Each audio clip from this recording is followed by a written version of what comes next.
things. You're just glad you're inside where it's basically warm.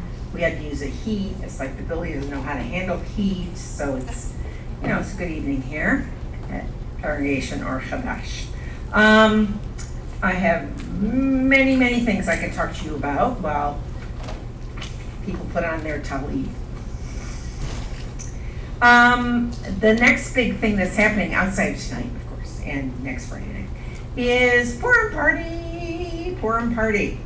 And if you know things about the 80s, if you've heard of the 80s, if you can count to 80, you could be part of the extravaganza, and that will be next Saturday night. If you would be willing to be part of the epic Reader's Theater version of Esther as seen through the lens of the 1980s, you may see Connie in the front row. I myself have put myself on the list because I had small children in the 80s, and so I didn't know anything about pop culture. I was just, busy with the chainsaws and juggling children in chainsaws every day, as you do when you have small children. So I'm going to re-educate myself on the current events of the 80s and how people talked, and I understand rainbows, many, many rainbows, and rainbow bread. Other than that, I'm going to have to do some research, but if you would like to do that too, please feel free to welcome us. The thing about Purim is, it's supposed to be a wild and crazy holiday. Purim is when we celebrate, we read the book of Esther, and by read, I mean put into a wacky context the book of Esther, because the deep theological meaning in the book of Esther is God is working behind the scenes whether or not you can track him in current events. Because remember, the name of God is not mentioned in the book of Esther, and yet God is there with everything is upside down and crazy. So really a lot like now. Sorry. That's next Saturday evening. Other things, we do not have our Saturday morning service tomorrow morning. We will have it in 2 weeks, I guess. In 2 weeks. Also, in 2 weeks, John's and my good friend Boris will be coming. He comes up from Miami, but he and his wife are involved in a ministry that is working with literally more than 100 Messianic Jewish congregations that are conducted in Russian. The former Soviet Union had a giant spiritual awakening in the mid-90s when finally people who shared spiritual things were allowed back in these countries. And because of that, congregations of Messianic Jews literally stood around and said, now what do we do? Because we know we don't belong in the Russian Orthodox Church, so what should we do? And those congregations were formed during that time. He will be here on Friday the 13th, so please don't hold that against him. Yeah, he's great, and when we've had the opportunity to go to Ukraine and Russia, Boris has been in charge of several of those trips. So please come Friday, March 13th. After that day, you may need to come. So, don't forget the blue boxes in the back are for offerings. At Congregation Ohr Chadash, as with Jewish congregations, we do not take an offering. We do not pass a plate on Shabbat. We do not pass a cup. The blue boxes are to remind you to give, but we don't talk about money on Shabbat. Technically, we didn't light the candles, so it's not Shabbat yet. I can get a couple of words in there edgewise. Here's something you might want to know about how your money might be used. Remember that retreat we had last month? Wasn't that long ago? How many remember the retreat? How many had a good time? Okay. Yeah, they need the deposit for next year's retreat, and we don't have it. So they need some cash at Lakewood. So if you could help us with that, that'd be great, because I'm assuming we want to do this again next year. Yeah, the weather was so good if we want to do it again next year. There are many, many other things you can look at. And I'm not reading them to you, and also on this sheet of paper, both sides. Up front here, my husband, he doesn't leave me love notes up here. He's left me something nice, though. It's very nice. This is the new book that you can get through our auspices here. It's called With One Voice. And what this is, actually I think it's basically a moneymaker for the Union of Messianic Congregations, which is the big group in the sky that we belong to. No, it's a national consortium of Messianic congregations across the United States and Canada. And in this book, you have one short essay for each week of the Torah reading. So we read Genesis through Deuteronomy every year, and we get done on Simchat Torah, and then we start right again the same night. We stop with Deuteronomy, go right back to Genesis 1. And in here we have many fine scholars and rabbis, a lot of rabbis in the Messianic movement who've written on the reading for the week. And believe it or not, I have two in here. Right off the top of my head, I don't know what 2 weeks are. I'm going to have to relook that up. But now it's available, and I believe we're charging $10 for it. And who should they pay the $10 to, and who can give them a book? The books are on the book table in the ballroom, and there's a sign that says $10 and a sign that says Menorah Measures. Okay, and so the books are in the ballroom for those of you out in the interwebs. Our grand ballroom, which is around the corner, where we're having refreshments later, and they're out on the table, and there's instructions there for $10. Anyway, it's called With One Voice, and I'll look to see which two I did, just so you can't rip my two out. You have to buy the whole book. John does not have any in here because he hasn't been doing these, so that'd be just my opportunity. But I was flattered when I found out. Well, this is Shabbat is always welcome. I don't know about at your house, but when I look outside, it's dark. Shabbat is here.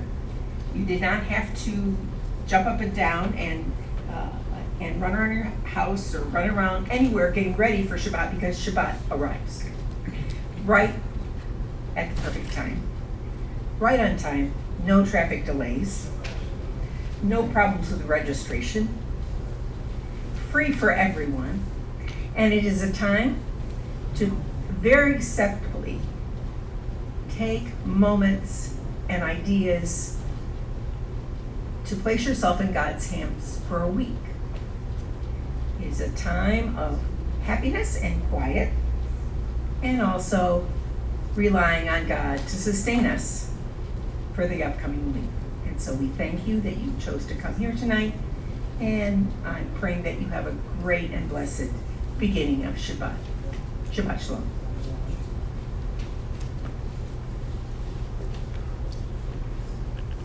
I just need to make a small announcement. There is a gray Lexus parked right outside, and the interior lights are on.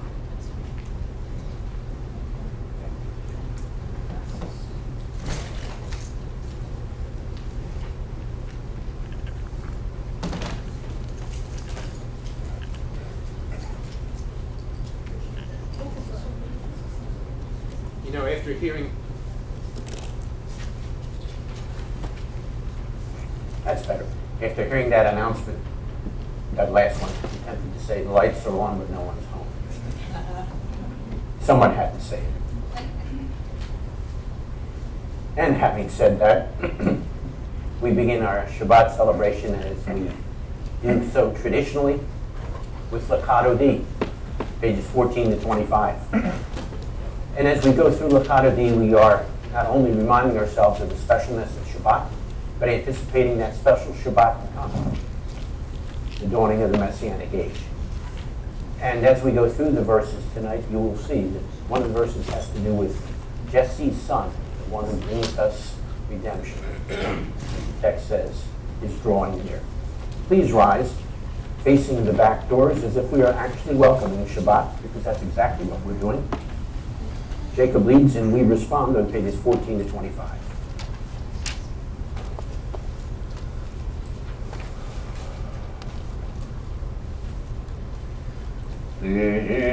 לכבודי לקראת כלה, פני שבת נקבלה. לכבודי לקראת כלה, פני שבת נקבלה. לכבודי, לכבודי לקראת כלה, פני שבת נקבלה. לכבודי לקראת כלה, פני שבת נקבלה. שמור וזכור בדיבור אחד, ישמיענו אל המיוחד. אדוני אחד ושמו אחד, לשם ותפארת ולתהילה.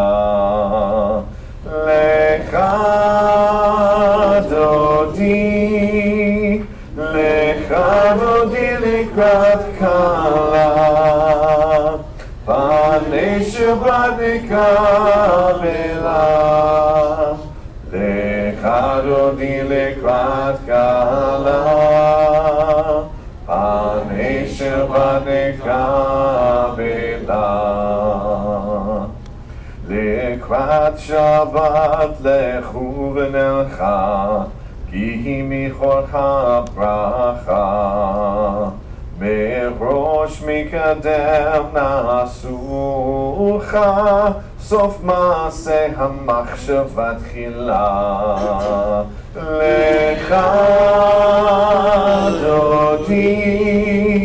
לכבודי לקראת כלה, פני שבת נקבלה.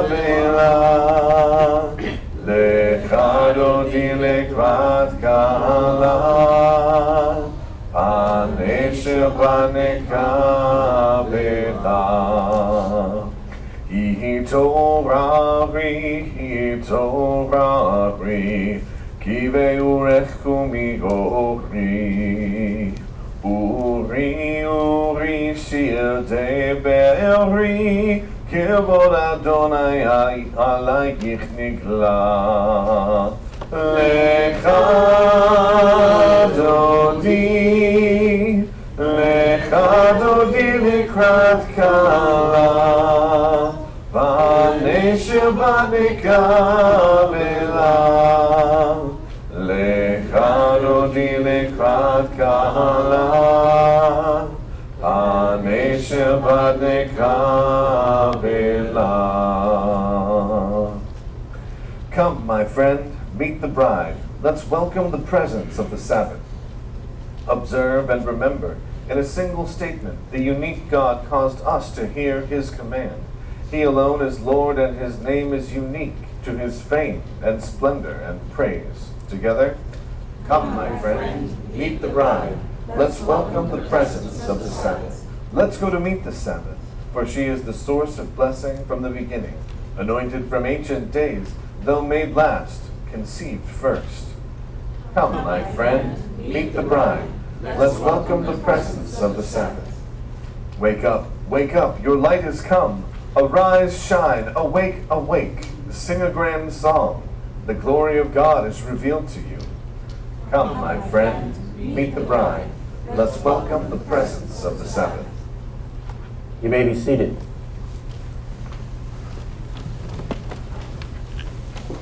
Last verse we did said, wake up, your light has come. That's based on the verse before, which I mentioned earlier. Jesse's son, the Bethlehemite, draws near, bringing us redemption. And that's why we can say, your light has come. The light not only of Shabbat, the light we anticipate in the days of eternal Shabbat, the Messianic age.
normally we're not supposed to work on Shabbat, but Sharon is certainly working before Shabbat.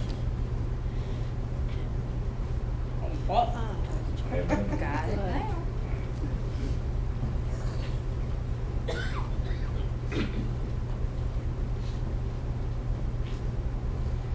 Baruch atah Adonai, Eloheinu melech haolam, asher kiddushanu b'mitzvoto v'tzivanu lehalik ner shel Shabbat.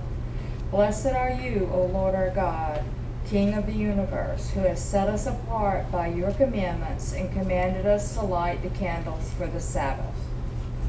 Baruch atah Adonai, Eloheinu melech haolam, asher kiddushanu b'mitzvoto v'tzivanu Or Lagoyim, Vanatan Lanu, Yeshua Mitzukenu, Ha Olam. Blessed are you, O Lord our God, ruler of the universe, who sanctified us by your commandments and commanded us to be a light for the nations and gave us Yeshua, our Messiah, the light of the world. Shabbat Shalom.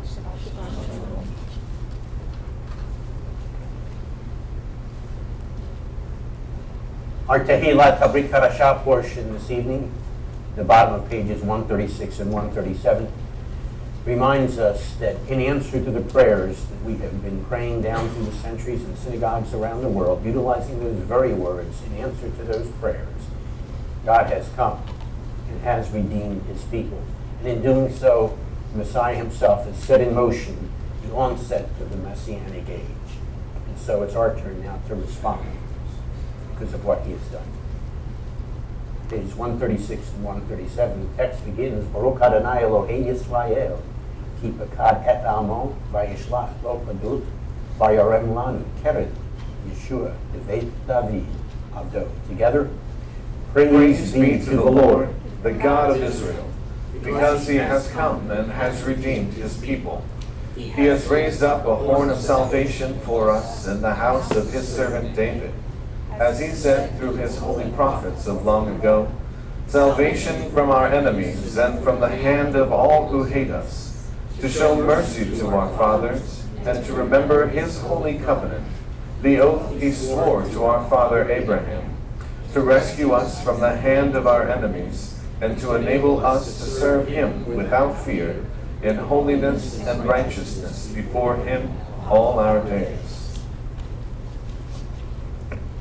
The one who is the horn of salvation in the house of his servant David has in fact come and has redeemed his people, and now he sits on one of those heavenly thrones as envisioned by the great sages of old. And we enter that throne room scene now as we respond on pages 40 and 41 with Elohim Asher.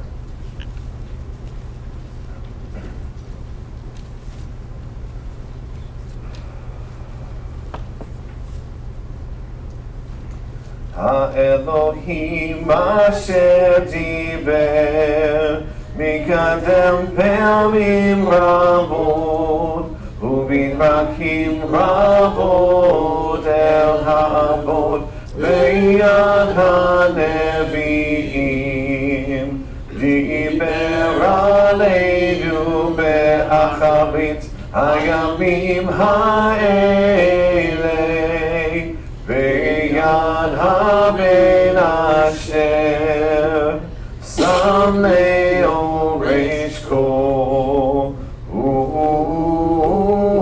ובידו גם עשה את העולמים וזוהר כבודו בצלם עצמותו ונושא כל בדברו רב הגבורה ולך שעשה טיהור חטאים ישר פנימין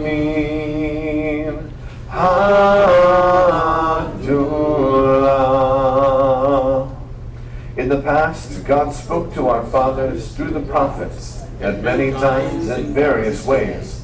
But now, in the end of days, he has spoken to us by the Messiah, his Son, whom he appointed the heir of all things, and through whom he made the universe. The Son is the full radiance of God's glory, and the flawless manifestation of his reality. He sustains all things by his powerful word. After he made atonement for sins, he sat down in the place of authority beside the majesty in heaven.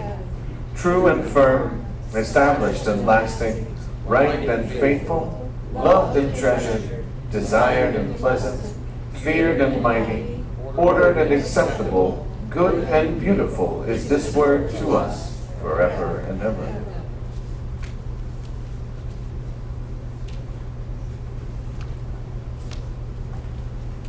Our immediate portions this evening are the abridged and summary sections on pages 60 to 63. We invite you to rise, facing Jerusalem, the direction of New York, as we utilize these words to make our requests and continue to praise our God for what he has done, as we anticipate, at the end of that first paragraph, the lengthening of the life of the Messiah, hopefully in our days and in our age. Utilize those words as you respond now in quiet, and then join us on the response section, pages 60 to 63.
Baruch atah Adonai Eloheinu, Elohei Avotenu, Elohei Avraham, Elohei Yitzhak, Elohei Yaakov, El Hagadol, Hagabor, V'Hanorah, El Elyon, Pnei Shemayim, V'Aretz.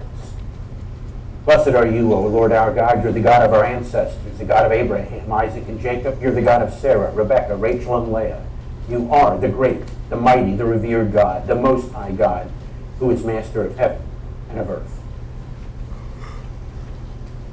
Magen Avot bidvaro, v'chai metim b'mamaro, ha'el hakadosh ha'en kamohu, ha'meniach le'amo, v'yom shabbat kadosho. כי בהר רצה לגניח להם, לפניו נעבוד בעירה ואף אחד, ונודה לשמו בכל יום. תמיד מעין הברכות, אל ההודעות אדון השלום, מקדש השבת ומברך שביעי, ומניח בי קדושה, לעמד ושני גוני זכר למעשה וראשית.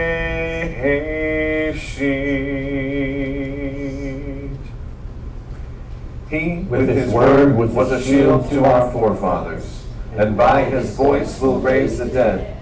The holy God, like whom there is none, who gives rest to his people on his holy Sabbath day, because he delights in them to grant them rest. Before his presence we will serve with fear and awe.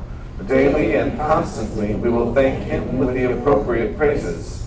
He is the God to whom thanksgiving is due, the Lord of peace, who hallows the Sabbath and blesses the seventh day, and in holiness gives rest to a people filled with delights, in remembrance of the creation. Our God and God of our ancestors, accept our rest. Hallow us by your commandments, grant our portion in your Torah, satisfy us with your goodness, gladden us with your salvation. Purify our hearts to serve you truthfully, and in your love and favor, O Lord our God, let us inherit your holy Sabbath. And may Israel, who sanctify your name, rest thereon. Baruch atah Adonai, Mekadesh HaShabbat. Blessed are you, O Lord, you're the God who makes Shabbat special. You may be seated.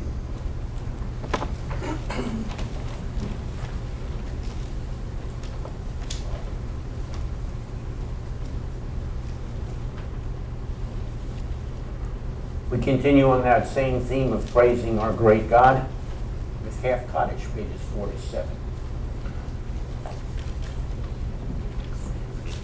יתגדל ויתקדש מרבה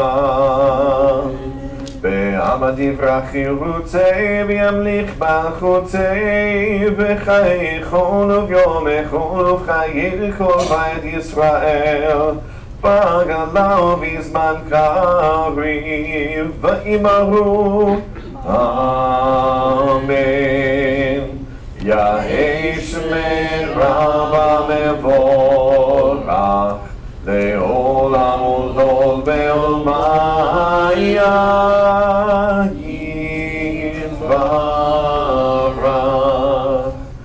יתברך וישתבח ויתפאר ויתרומם ויתנשא ויתהדר ויתהלל ויתהלל שמי קדושה בריחו לעילה לעילה מן כל ברכתה ושירתה תושבחתה ונחלתה דאמירן בעלמה ואמרו Amen.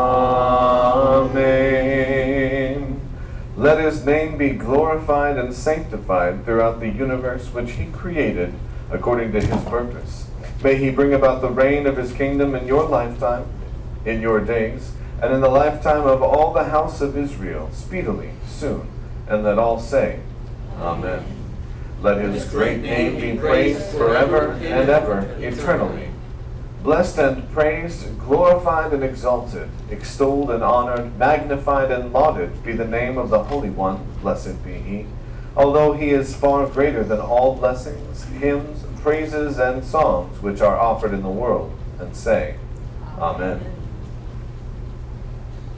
He is far greater than all the blessings, hymns, praises, and songs which are offered in the world, which is why we then raise that question on pages 44 and 45. Mikamoka, who is like you, O Lord, among the gods? Glorious in holiness, awesome in praises, doing wonders. That becomes our response as in a minute Jacob leads us, and then we respond. The text on those pages halfway down begins, praise our exalted God. Blessed is he who is to be blessed. Moses and the people of Israel sang this song to you with great joy. And as they all said, we all say with the same great joy. Who is like you, O Lord among the gods? Who is like you, glorious in holiness, awesome in praises, doing wonders?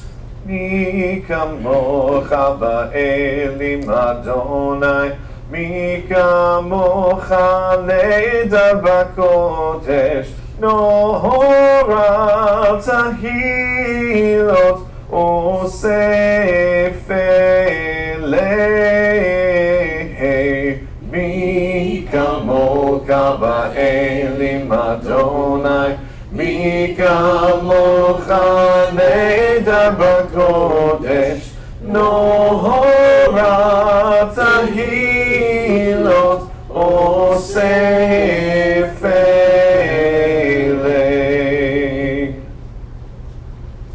We asked a question that deserves an answer. That answer is found on pages 88 and 89 as we rise to answer, Ein Kamoka.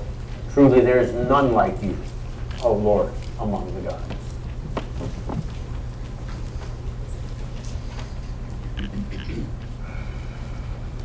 אין כמוך באלים אדוני, אין כמוך נדר בקודש, דורת הקהילות, אוסף אלי, אוסף אלי.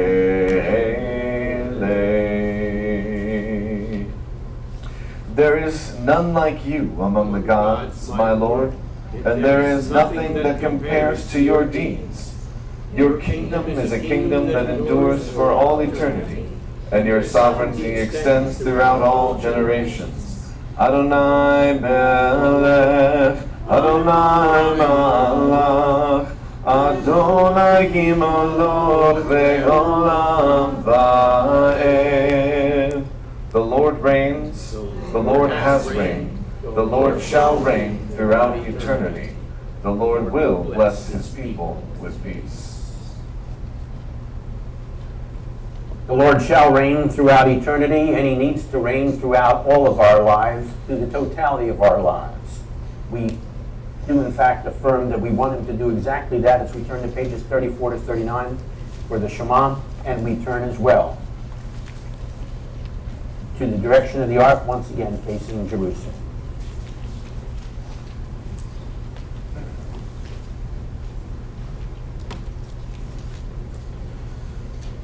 Shema Yisrael, Adonai Eloheinu, Adonai Echad, Baruch Shem Kivot Malchuto Le'olam Va'ed, Ve'ahavta et Adonai Elohecha בכל לבבך ובכל נפשך ובכל מאודך, והיו הדברים האלה אשר אנוכי מצווך ביום על לבבך, ושיננתם לבניך ודיברת בם בשבתך בביתך ולכתך בדרך, ושבתך וקומך, וקשרתם בנות על ידיך, והיו לטוטפות בעיניך, וכתבתם על מזוזות ביתך ובשעריך. Hear, O Israel, the Lord is our God, the Lord alone. Blessed be he whose glorious kingdom is eternal. Love the Lord your God with all your heart, and with all your life, and with all your strength. These commandments that I give you today are to be on your hearts. Impress them on your children. Talk about them when you sit at home and when you walk along the road, when you lie down and when you get up. Tie them as reminders on your hands and bind them on your foreheads. Write them on the doorframes of your houses and on your gates. The reality that we have just affirmed for ourselves is the reality that will be affirmed throughout the world as Vayib. And so it reminds us on pages 88 and 9.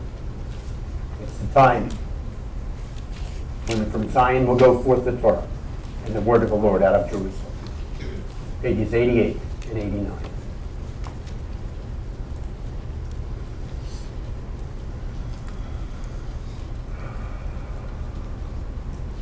ויהי בנשוא אהרון ויאמר משה קום אדוני ויפוצו אויביך וינוסו משנאיך מפניך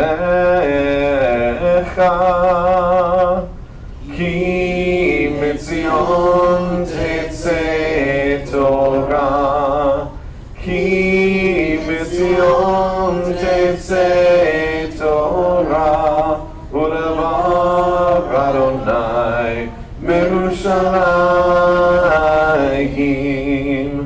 ברוך שנתן תורה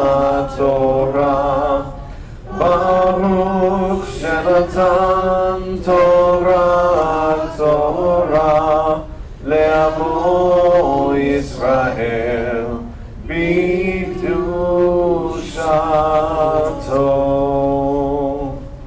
And it came to pass, whenever the ark went forward, Moses would say, Arise, O Lord, and let your enemies be scattered. May those who hate you flee from before you. For from Zion shall go forth the Torah, and the word of the Lord out of Jerusalem. Blessed be he who in holiness gave the Torah to his people Israel. He gave us the Torah. A tremendous treasure it is, and so we need to respond appropriately. Our response is found in two places. First, page 133 in the Siddur, and then in the insert, the response to the presentation of the Torah.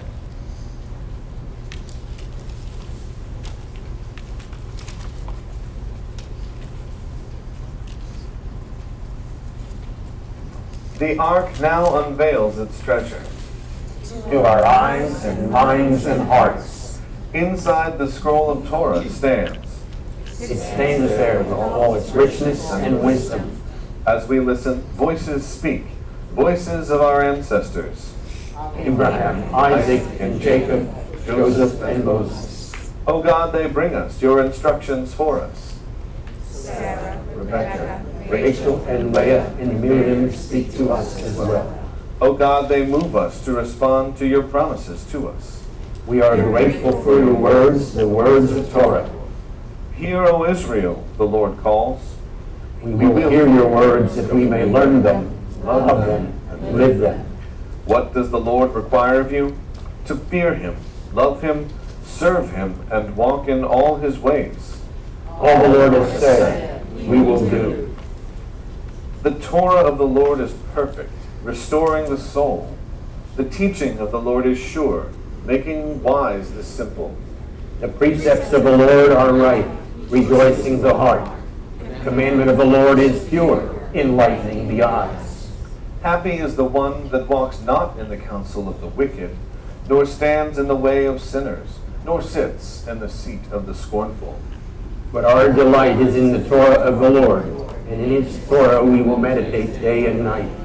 We shall be like a tree planted by streams of waters, that brings forth its fruit in its season. And whose leaf does not wither, and in what we do we shall prosper. A new heart also will I give you, and a new spirit will I put in you. For my ordinances which I command you, not too difficult for you, neither are they far off. Do we make the Torah void through faith? Not at all. We establish Torah. So then the Torah is holy, and the commandment is holy, just, and good. That the righteous requirements of Torah might be fully met in us, who do not live according to our evil inclinations, but according to the Ruach Hashem. The day will come when my Torah will flow from Zion, and the word of the Lord from Jerusalem.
Mi shebarach avotenu Abraham, Yitzchak, veYaakov, he who blessed our fathers Abraham, Isaac, and Jacob. May he bless Matt, may he bless Kat, may he bless John, and may he bless Alex, who have come to honor God and the Torah. May the Holy One bless them and their families, and send blessing and prosperity on all the work of their hands. Baruch et Adonai HaMevorach. Baruch Adonai HaMevorach le'olam va'ed. Baruch atah Adonai Eloheinu melech haolam, asher בחר בנו מכל העמים ונתן לנו את תורתו. Baruch atah Adonai noten haTorah. Bless the Lord who is blessed. Bless the Lord who is blessed forever and ever. Blessed are you, Lord our God, ruler of the universe, who chose us from all peoples and gave to us the Torah. Blessed are you, Lord, giver of the Torah.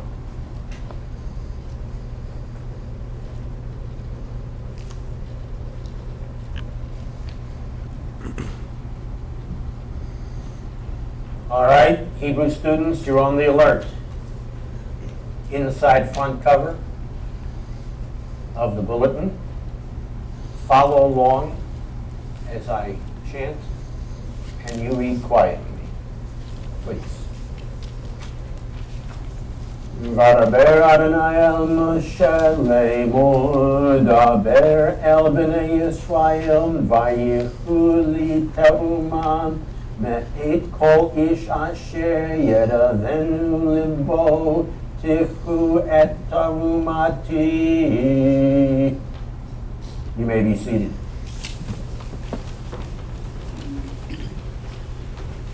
And so the Lord spoke to Moses, saying, speak to or tell the children of Israel that they are to take up for me, technically the word means portion. We'll learn more about that in a minute. From everyone whose heart prompts him, you are to take my portion. So portion is now defined as God's portion. What is God's portion? Well, you need to read further on in the chapter for that. Let me simply say it has to do with the offerings and the sacrifices that are brought to him. But another part of that portion is ourselves as well. But again, that's a different story for a different night. Just keep that part of the lesson in mind for now.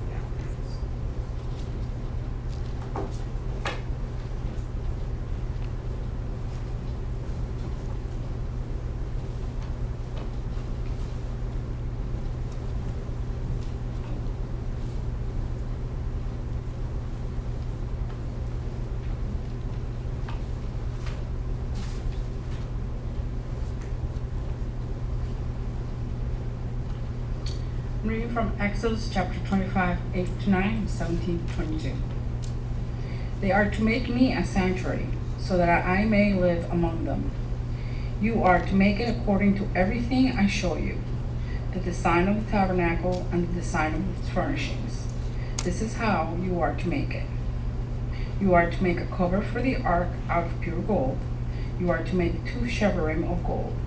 Make them of hammer work for the 2 ends of the ark cover. The cherubim will have their wings spread out above, so that their wings cover the ark, and their faces are towards each other and towards the ark cover. You are to put the ark cover on top of the ark. There I will meet with you. I will speak with you from above the ark cover.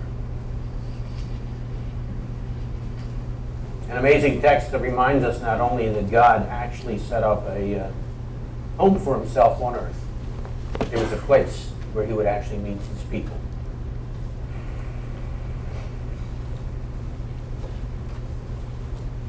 Baruch atah Adonai Eloheinu melech haolam, asher natan lanu torat emet v'chayei olam natan b'tochenu.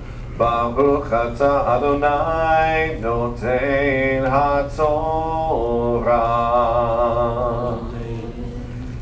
Blessed are you, Lord our God, ruler of the universe, who gave us the Torah of truth and life everlasting planted in our midst. Blessed are you, Lord, giver of the Torah. And amazing text that reminds us not only that God actually set up a home for himself on earth, but there was a place where he would actually meet his people. Baruch atah Adonai Eloheinu melech haolam, asher natan lanu torat emet v'chayei olam natan b'tochenu. Baruch atah Adonai noten haTorah. Blessed are you, Lord, giver of the Torah. He is the one who in fact gave us the Torah. Just 2 weeks ago, we reminded ourselves, we actually read how our ancestors stood before him to receive what he gave to us. And they said, this Ohr Chadash, this is the Torah which God gave to us directly through the hand of Moses. We now stand literally in their sandals as we respond as they did with the Ohr Chadash. Pages 98 and 99. If you need to follow along in the transliteration, that's page 95. The Ohr Chadash.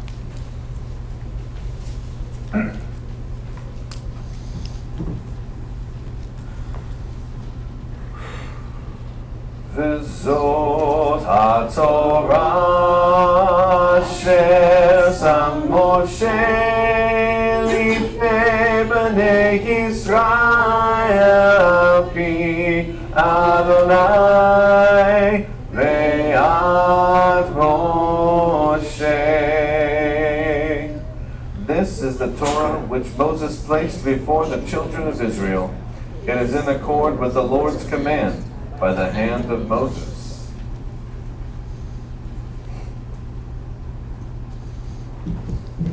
You may be seated. Chapter 24, verses 3 through 12. Moshe came and told the people everything Adonai had said, including all the rulings. The people answered with one voice, "We will obey every word Adonai has spoken."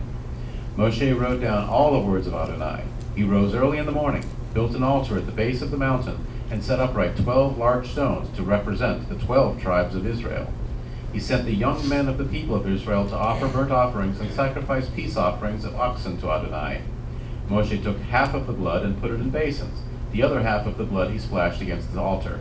Then he took the book of the covenant and read it aloud, so that the people could hear, and they responded, "Everything that Adonai has spoken, we will do and obey." Moshe took the blood, sprinkled it on the people, and said, "This is the blood of the covenant which Adonai has made with you in accordance with all these words." Moshe, Aaron, Nadav, Avihu, and 70 of the leaders went up, and they saw the God of Israel. Under his feet was something like the sapphire stone pavement, as clear as the sky itself. He did not reach out his hand against these notables of Israel. On the contrary, they saw God, even as they were eating and drinking. Adonai said to Moshe, "Come up to me on the mountain and stay there."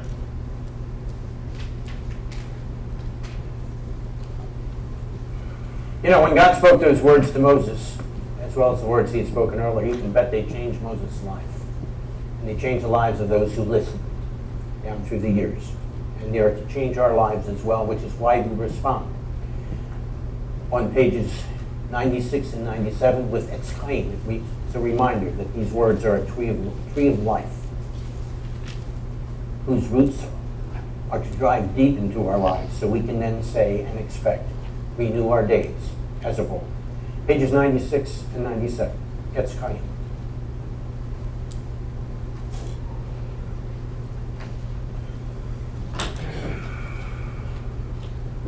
Etz Chaim hi lemachzikim ba v'tomchei ha-me'ushar derachei ha-darchei noam v'chol nativotei ha-shalom. Hashivenu Adonai elecha v'nashuva Chadesh Yameinu ki kedem. Hashivenu Adonai elecha v'nashuva Chadesh Yameinu ki kedem. A tree of life it is to those who take hold of it, and happy are those who support it. Its ways are ways of pleasantness, and all its paths are peace. Turn us, Lord, to you, and let us return. Renew our days as of old.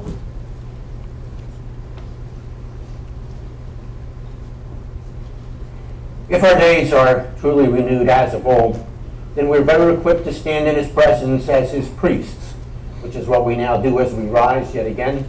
Respond with Uznu Ko Yomar, pages 98 and 99. We respond in gratitude and in commitment. Uvnu Kol Yomar Shuba Adonai Rivavot Alfei Yisrael. When the ark rested, Moses would say, "Return, O Lord, to the myriads of Israel's families. Arise, O Lord, to your resting place, you and your mighty ark. Clothe your priests with righteousness. May those who have experienced your faithful love shout for joy. For the sake of your servant David, don't delay the return of your Messiah. Ba'avor David avdecha al teshev pnei mishikecha. Ki lekach tov natati lachem, torati al ta'azovu. I give you good instruction. Do not forsake my Torah." Please take the next few minutes to greet those around you as we greet those who are up here with us in the front.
Okay, enough with the meet and greet.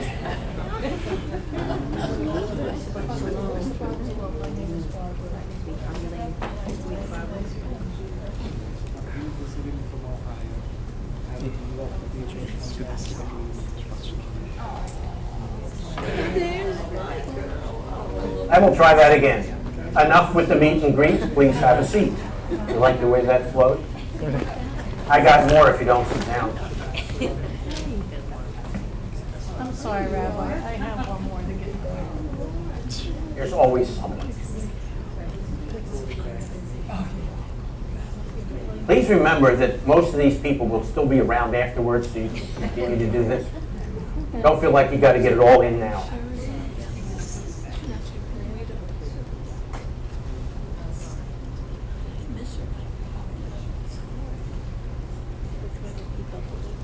We've probably all heard it before. All religions are basically the same. And in fact, in a couple weeks, we'll be dealing with that in one of our yeshiva classes here. All religions are basically the same. We're all on, in other words, we're all on the same road to God together. You know, it's like that saying, all roads lead to Rome. Or, there's no place like home, no, I'm sorry, that's the wrong movie. However, it does raise an important question regarding our reading portions, our parashiot for the last couple weeks and for tonight. A question regarding what is often called the Ten Commandments, or the Torah, or the Tanakh, the Older Testament, or the Mishkan, or the Temple, and so forth. And that question is this, in Yiddish, nu. So, what's so different here? Well, remember that the overall theme of Exodus is the liberation, the reclaiming, the redemption of the children of Israel, which occurs in a broad sense in two stages. As God spelled it out in Moses' mouth at Exodus chapter 7:16, the Lord, the God of the Hebrews, has sent me, again, remember Moses is speaking to you, talking with Pharaoh, saying, send free my people. Literally, it's send out my people, but send free my people, that they may serve me in the wilderness. The first stage, then, was the Exodus itself, sending God's people free, a release from the rule of Pharaoh. By the reading portion, Yitro, from, 2 weeks ago, The first stage, the sin-free stage of Israel's liberation, is both complete as well as confirmed. It was confirmed by what took place at the Sea of Reeds. And we are then well into the second stage of Israel's liberation, the part that is that they may serve me. So, we're told in the text from just a couple weeks ago, at Mount Sinai, Moses went up to God, and the Lord called out to him, saying, say to the house of Jacob, yes, tell the children of Israel, if you will hearken, yes, listen to my voice, and keep my covenant, you shall be to me a kingdom of priests, a holy nation. Exodus 19. Now, this raises the question, however, what purpose could God have for a kingdom of priests, a holy nation? Well, it appears that the Lord set Israel in place to be his personal representative, to be an example to the nations, one, for having a relationship with the Lord himself, and two, an example for having relationships with one another. So, how do we know this? Well, the terms of the Lord's covenant with Israel are elaborated on, are spelled out in Exodus chapter 20, verses 2 to 14. These are what are often called the 10 Commandments. Technically, the text says the 10 words that God addressed to Israel. And these words address, first of all, Israel's relationship with the Lord, verses 2 to 11 of chapter 20, and then with one another as well as with others, chapter 20, verses 12 to 14. And then in Exodus chapter 22, 17 to 23, 19, that text lays down guidelines addressing social and ethical and moral and religious issues. Leviticus and Deuteronomy follows this up in turn. These events took place these texts took place during the journey that's described by Numbers. And they expand on and they summarize this stuff.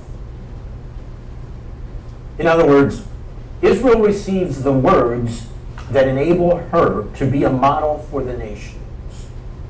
Now, please understand that a model must be significantly different from whomever it is intended to be a model for. If there was no marked distinction between the nearby cultures and Israel itself, Israel would then merely be a redundancy and consequently of no real practical significance whatsoever. So the model, Israel, must be unique, or at least have a recognizably better culture than the nations of that time. And in fact, there are a couple interesting books that have been written. There are several interesting books that have been written on this. I will only share with you a couple that I often share with my classes. One by Wright, W-R-I-G-H-T, The Bible Against Its Environment. Not that the Bible stands against its environment, but the Bible is viewed against the backdrop of its environment. And one by Walton, W-A-L-T-O-N, and it's not John Boyd, although the author's first name is John, by the way.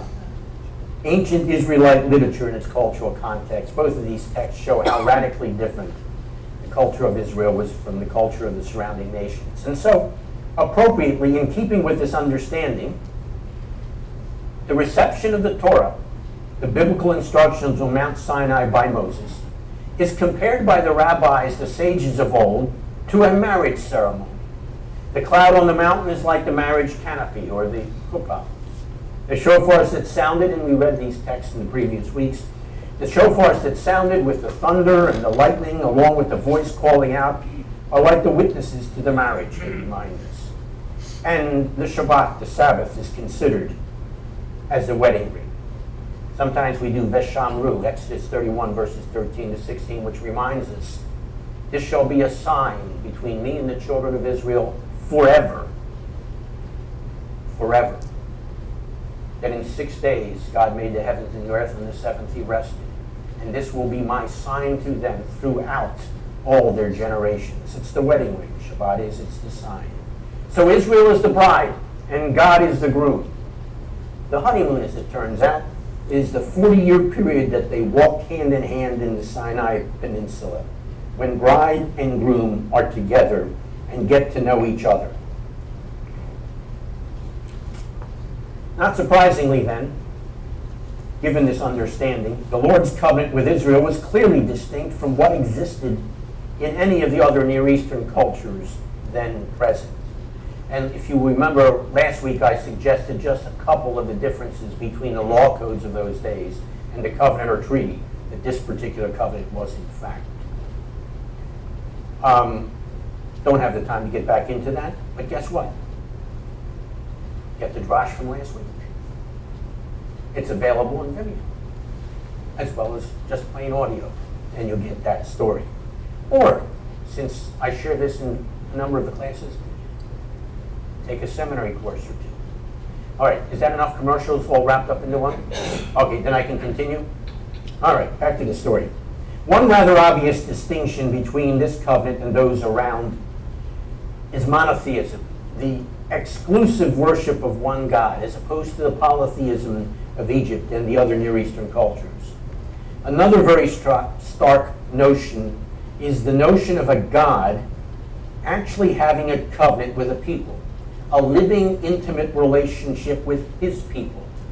And so the covenant itself is understood by the rabbis of old, and properly so, as a ketubah, a wedding covenant or contract.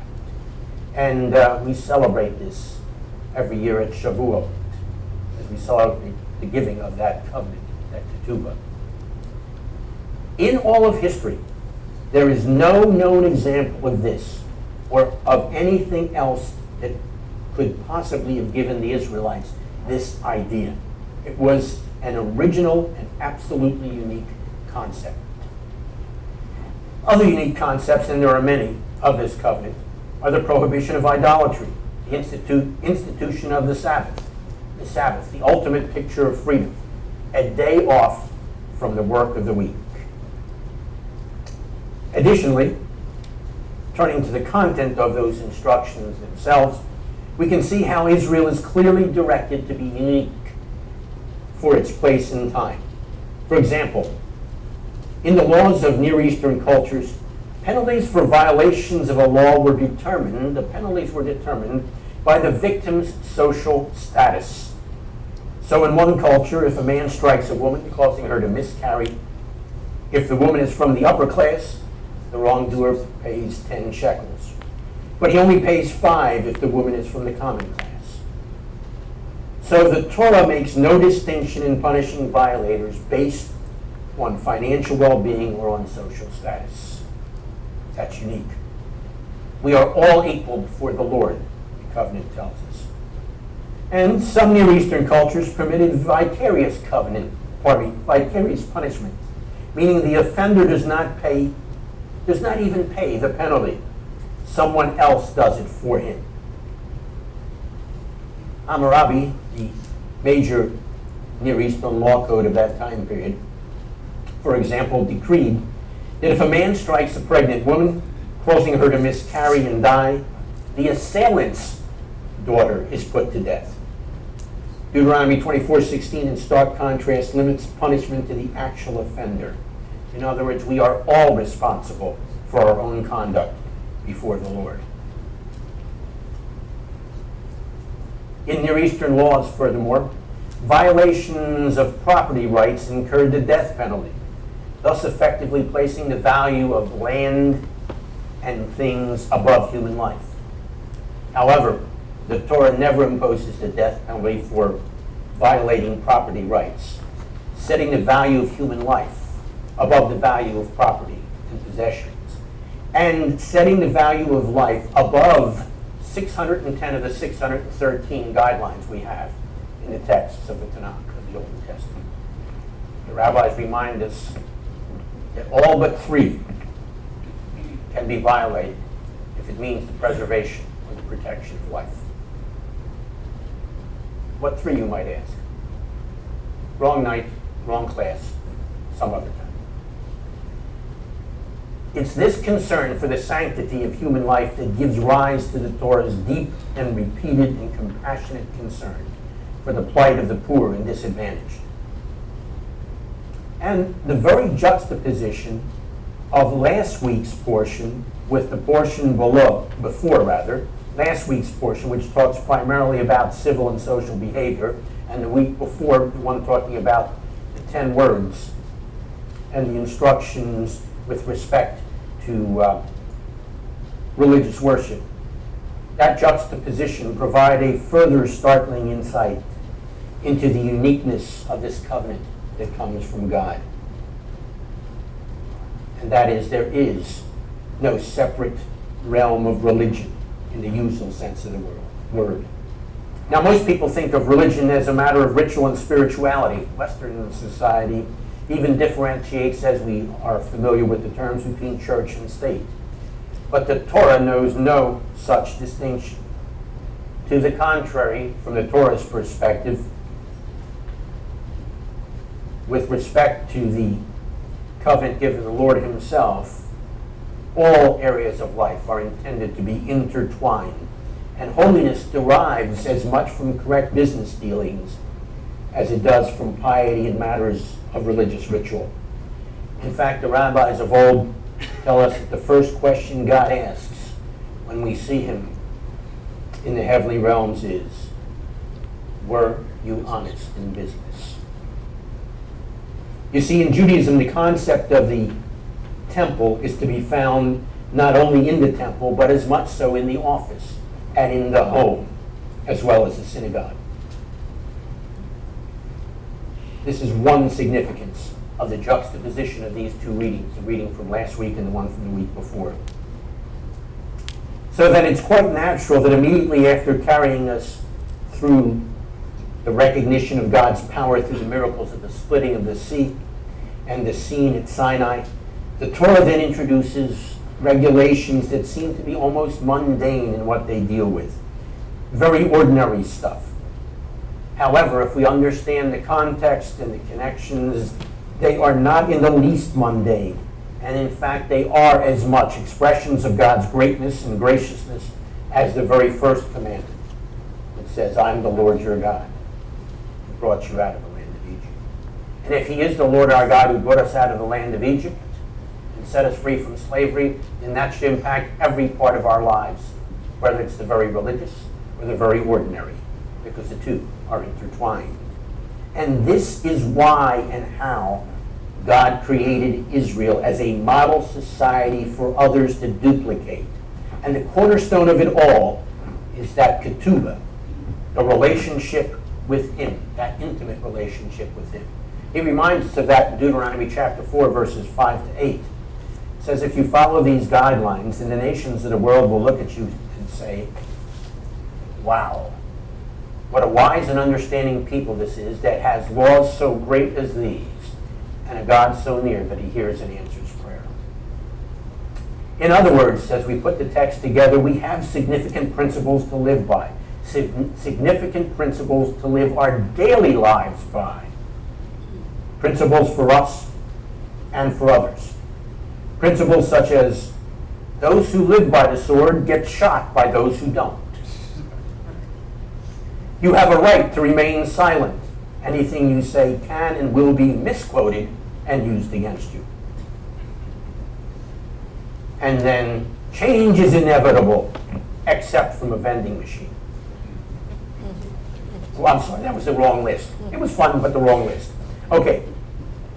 But last week's portion still leaves us with a question at the core of it. At the core of it, we read, and this was what was read to you tonight, and Moses took the book of the covenant and read it into the ears of the nation. And they said, everything which the Lord has spoken, we shall do, and we shall listen. In other words, they said yet again, I do, in that marriage ceremony.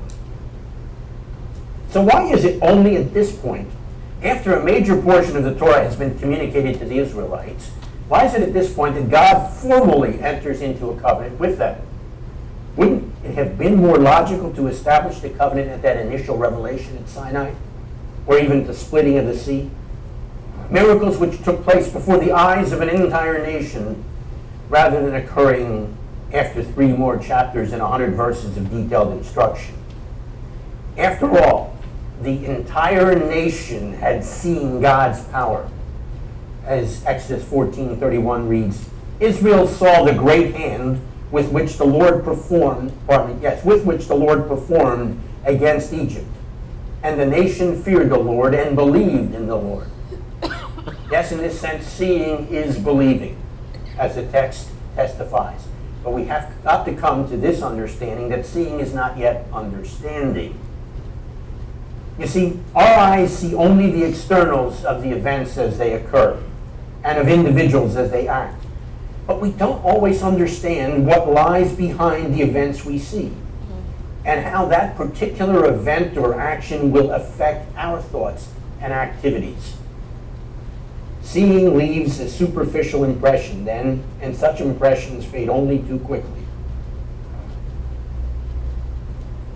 God reveals the secret. As he says, if only you would listen, surely listen to the voice of the Lord your God, and do what is right in his eyes. Exodus 15:26. You see, God is not satisfied with our seeing. God is waiting for us to listen. In his introduction to the revelation at Sinai, God tells the Israelites, chapter 19, verses 4 to 6, you have seen what I have done to Egypt, but seeing is not sufficient. He goes on, he adds, and now, if you will listen, surely listen to my voice, then you will be to me a kingdom of priests, teachers, and a holy people. Then you will function effectively as that model, my personal representative, before the nations of the world. Look, when one sees, one may very well become awestruck, as we've read, even frightened. But one tends to remain distant, and the sight quickly fades from consciousness. Apparently, it is only then when one really listens that one becomes truly changed. So, what does it mean then to listen? The watchword of our faith is that which we responded with earlier in the service, Shema Yisrael, Hear, O Israel, the Lord is our God, the Lord alone. Which raises yet another question. What is the meaning of that first word? Shema, or hear. Rabbis of the Talmud tell us it means, among other things, to accept the kingship of God. We do that through the Shema. To internalize the implications of the words that he has given to us. To listen in a way that seals one's commitment to their ramifications. So to internalize the truth with respect to God means to commit ourselves, as it were, heart and soul. Deuteronomy 6:5 reminds us in the second word of Shema, second person of Shema. To commit ourselves heart and soul to his wishes. This is what it means then to listen, and thereby to enlist oneself wholly and lovingly in God's service. We responded as the Torah processed among us. What is it that the Lord your God requires of you? Deuteronomy 10, verses 12 to 13. Just this. It doesn't start with love him. It starts with fear him, respect him, revere him, serve him. Then love him and walk in all his ways. Please remember, as we are known down through history, we are not the people of the sights. We are the people of the book. And that book consists of words which speak to us. The book is read, and it calls out to us to change. It must be heard. It must be read. It must be absorbed until our personalities are changed from the inside out. And then we can continue in the verses from the Shema. These words are to be on your hearts. You'll teach them to your children. You'll in fact express them in your lives as you go, as you lie down and as you get up, as you go out of the door, and also when you come back in the door. In other words, we must internalize God, as the Yiddish says, in our very kishkas, in our very gut. The Israelites apparently interpreted the miracles they saw as what God was doing for them. On the other hand, the words of Torah told Israel that God wanted them to do for him. And so it explained the purpose behind the events. It explained his desire for every individual to be free, his demand that every individual be moral The sights impressed the generation of the Exodus, but the words are a legacy for all time, our time. Therefore, God waits to formalize the covenant until we cry out, as we did in Exodus 24, verse 7, we shall do, and we shall, in fact, listen. That is, we will not just merely see, but we shall hear, internalize, and change under the influences of the divine words. That understanding is repeated for us by the very brother of Yeshua the Messiah. Yaakov, or James, says this in chapter 1, verses 22 following. So do not merely listen to the word and so deceive yourselves. Do what it says. Anyone who listens to the word but does not do what it says is like a person who looks at their face in a mirror and after looking at themselves goes away and immediately forgets what they look like. But the person who looks intently into the perfect law that gives freedom, like that's how it's called, the perfect law that gives freedom. Other translations have the royal law of liberty. Both work very well. Anyhow, anyone who looks intently into the perfect law that gives freedom and continues to do this, not forgetting what they have heard, but doing it, they will be blessed in what they do. That's what listening is all about. Now, in concluding, I want to look back at the end of last week's Parsha and then at the beginning of this week's Parsha or portion. You heard it read to you. Then Moses went up with Aaron, Nadav, and Avihu, and 70 of the elders of Israel. But did you listen carefully? And they saw the God of Israel. They saw God? They ate and drank with God? How could this be true? This has got to be a mistake. Exodus 33:20 clearly states, you cannot see me and live. Now, there are many explanations for this passage. Clearly, this passage is the covenant confirmation meal of the ancient Near Eastern treaties. But it's more, and the rabbis remind us that it's more. And Shavuot helps us remember that it's more.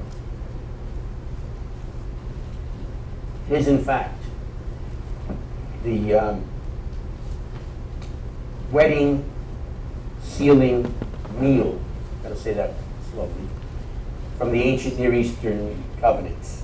The timing of the event, the unique place in which the Israelites were living, indicates that this was their wedding day with God. In other words, this was the wedding feast, or what we might call nowadays the wedding reception.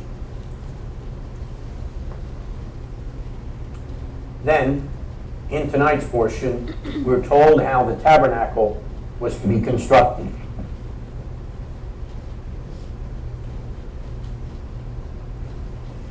The reason for the tabernacle is also explained by God to Moses in the text that was read tonight.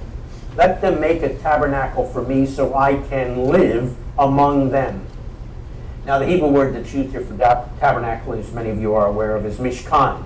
And mishkan literally means living quarters. So, literally, God wanted the tribes of Israel to build a portable home where he could live among them.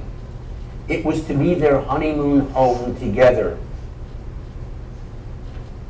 When the tabernacle, the Mishkan, was set up in the camp of Israel, it stood in the center of all the tribes. Every tribe's tents faced the tabernacle to always remind Israel of their loving, covenant-faithful, ever-present husband and king, the one to whom they had all said, and we again tonight had said, I do. We will listen. Which leaves me with one more question. Are you listening?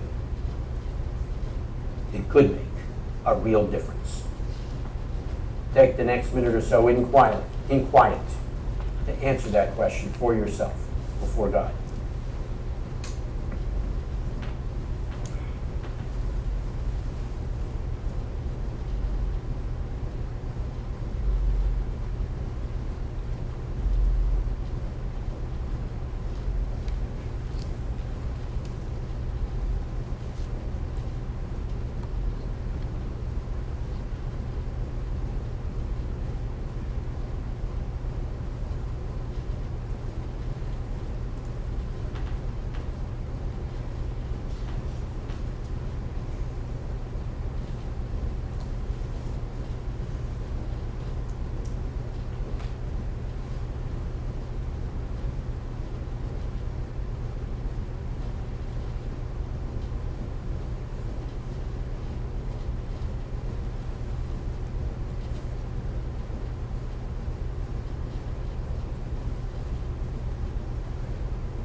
We are called on to listen.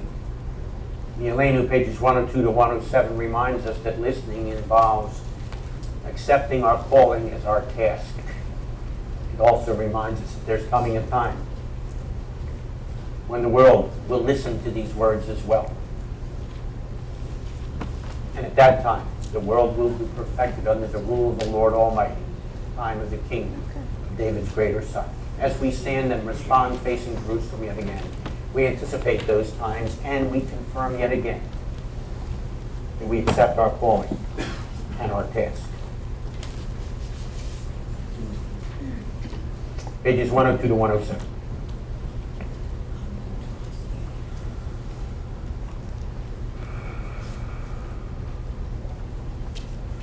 עלינו לשבח לאדון הכל, לתת גדולה ליוצר בראשית, שלא עשינו כגוי הרעצות, ולא שמנו כמשפחות האדמה, שלא שם חלקנו כהם, וגורלנו כחל המונם.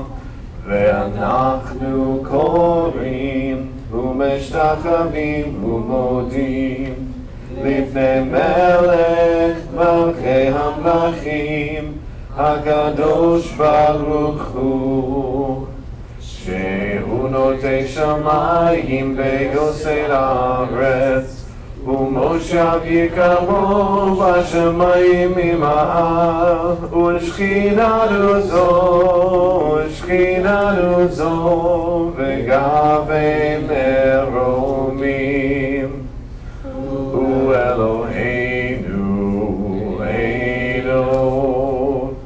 אמת מלכנו, אפס זולתו, ככתוב בתורתו, וידעת היום והשבותה אל לבביך, כי אדוני הוא האלוהים בשמיים ממעל ועל הארץ מתחת עינו. It is incumbent upon us to praise the Master of all, to exalt the Creator of the world, for He has made us distinct from the nations and unique among the families of the earth. Our destiny is not like theirs. Our calling is our task. We bow down and acknowledge before the King of Kings that there is none like Him. For He stretched forth the heavens like a tent and established the earth. Truly there is none like our Lord and King. As the Torah says, you shall know this day and reflect in your heart that it is the Lord who is God in the heavens above, and on the earth beneath there is none else. We hope, O Lord our God, to soon behold your majestic glory, when all abominations shall be removed, and all false gods shall be at an end. Then shall the world be perfected under the rule of the Lord Almighty, and all mankind shall call upon your name. For to you every knee must bow, and every tongue declare that you are God. Reign over us soon and forever. May the kingdom of David's greater son be established forever. For then shall the words be fulfilled, the Lord shall be king forever, and the Lord shall be king over all the earth. On that day the Lord shall be one, and his name one. ונאמר והיה אדוני למלך על כל הארץ ביום ההוא יהיה אדוני אחד ושמו אחד.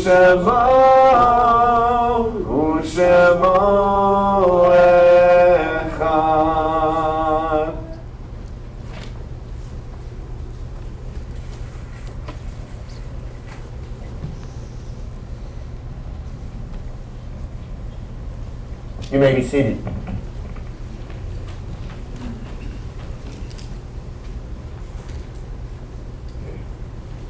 And as we now move to the last part of